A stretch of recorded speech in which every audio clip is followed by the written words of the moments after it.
جب اندر آنے دو گے دنیا کو تو پھر دنیا ہی نظر آئے گی تمہارا وقار.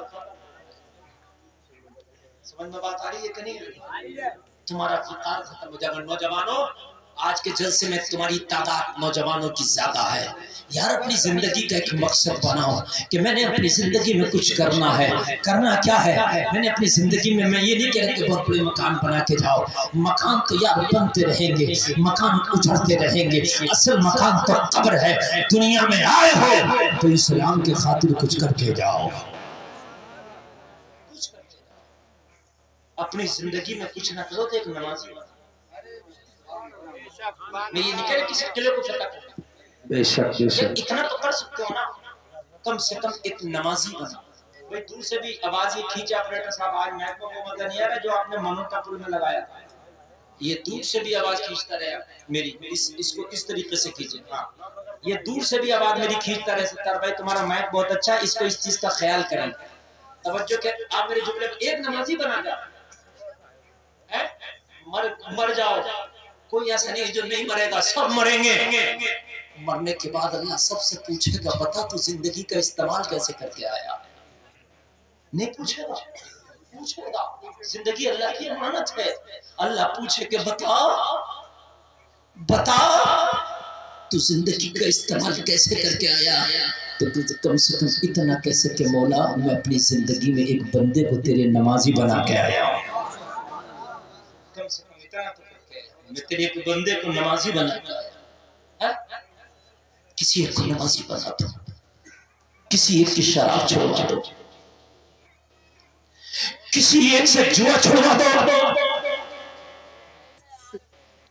کسی ایک سے حرام کاری چھوڑوا دو, کسی ایک سے سود چھوڑوا دو, کسی ایک سے ڈی جے بند کرا دو, کسی ایک کی شادی کا ناچ ختم کرا دو, کسی ایک بچی بہن کا پردہ اس کو دلا دو, اس کی بے پردگی ختم کرا دو.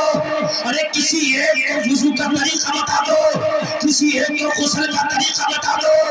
اگر تم نے یہ قسم کھائی کہ ہم کسی نہ کسی کو کچھ دے کے جائیں گے تو خدا کی قسم پوری قوم سے بھر جائے گی.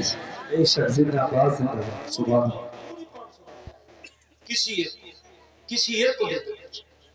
حضرت یوسف کو جو مصر کے بازار میں بیچنے کے لیے نکلے نا تو بولی لگی. زلیخا نے حضرت یوسف کو خریدنے کے لیے بڑی قیمتی اشیاء بھیجی. وہیں پر ایک غریب عورت, ایک بوڑھی عورت جس کی کمر بڑھاپے کی وجہ سے جھک گئی تھی, جس کی ٹینائی بڑھاپے کی وجہ سے کمزور ہو گئی تھی, مگر لوگوں اسے کہتے ہیں چاہت, اسے کہتے ہیں عشق. جب مصر کے بازار میں بڑے بڑے امیر نکلے, مصر کے بازار میں بڑے بڑے امیر زادے حضرت یوسف کو خریدنے کے لیے نکلے. جلسے میں آنے والے یہ ہے ضمیر, یہ ہے زندگی, یہ ہے ایمان.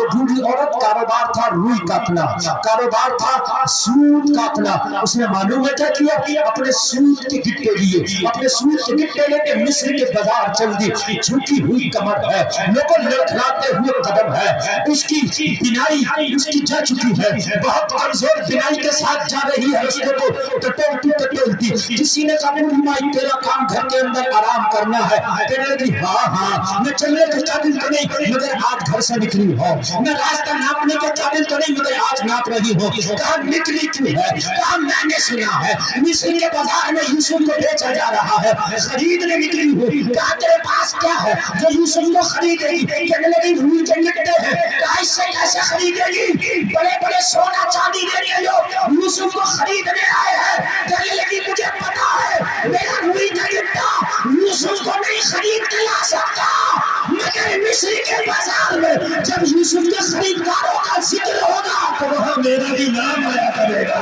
نعرہ تکبیر, نعرہ رسالت. نعرے کا جواب دیں, آپ بالکل خاموش کیوں, نعرے کا جواب دیں. نعرہ تکبیر, نعرہ رسالت. مسلک اعلی حضرت سرکار کی آمد, آقا کی آمد. فیضان حضور مفتی اعظم راجستھان مفتی گلفام صاحب رحمت پوری جب مصر کے بازار میں یوسف کے خریداروں کا نام آیا کرے گا تو قیامت تک ہم غریب صحیح مگر نام ہمارا بھی آیا کرے گا کہ یوسف کے خریداروں میں ایک کمزور ضعیفہ بھی نکلی تھی جس کا کل اثاثہ چند روئی کے ٹکڑے تھے، وہ چند روئی کے ٹکڑے لے کے نکلی تھی۔ اور یہ بات حقیقت ہے کہ گلفام آج اس منبر شریف پہ اس بوڑھی کو یاد کر رہا ہے۔ سب کے نام مجھے یاد نہیں کون کون خریدنے گیا تھا، مگر اس بوڑھی کو زمانہ یاد کر رہا ہے۔ امیری غریبی الگ ہے مگر دل کی چاہت پہ اللہ اجر عطا فرماتا ہے۔ اچھے حضرت، بہت اچھے، بے شک، زندہ باد۔ اللہ کی بارگاہ میں امیری غریبی نہیں، اللہ کی بارگاہ میں دل لکھے جاتے ہیں۔ دل کیا لکھے جاتے ہیں؟ دل لکھے جاتے ہیں۔ دل، تیرے دل کی کیا کیفیت ہے وہ لکھے